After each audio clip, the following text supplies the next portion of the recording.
So here is one scenario. You have built this profit and loss model, and then your boss comes in and he wants to know what would be the break-even price, which means the price at which I will get zero profit. So obviously you can come and start decreasing the price manually. So this is 2.5, it's still not working. Then you can try 2.3 and you can see that you get zero.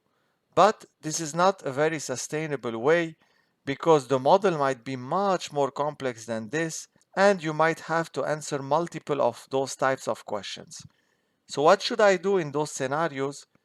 Basically, I should use goal-seek. So let's do one simple example first to understand how goal-seek works, and then we can try it on this P&L model. So basically, here I have the revenues, and I want to know the quantity I need to sell for a total revenue of 20,000.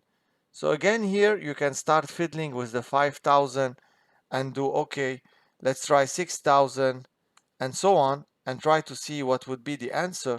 Or you can obviously in this easy case do equal 20,000 divided by the price and you get 7,491. Or you use goal-seek. So here you have under data what if analysis goal-seek and you can set cell, this is the cell, to value. Let's put 20,000 by changing cell this one.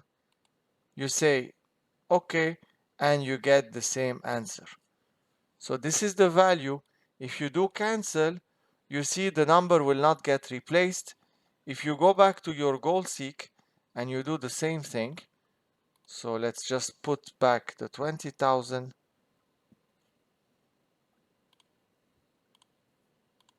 and say okay. If you press okay, then the new number will come. Now the beauty of goal-seek is that it doesn't change your formula. So this is a formula, it stays.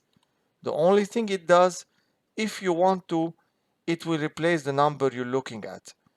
So if I go to my more complicated example and put back the price, if I want to say what would be, for example, the quantity that I need to sell to be able to make a profit of 5,000, I can do the same thing, which is go to what if analysis, goal-seek, and I want to set the profit to 5,000 by changing cell B3 and then you say okay and you can see that this is the quantity that you need to sell to make 5,000.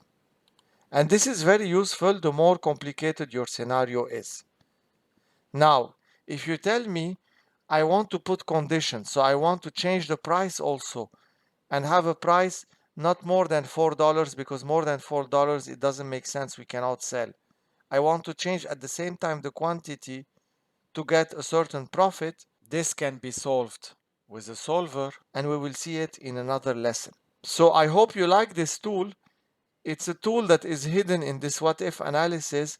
It is very useful to do calculations on the fly, especially for example when you are in a presentation to senior management and they ask you questions on the fly, they want to stress test your model, you are able to use it and do the calculation in a very efficient and fast manner.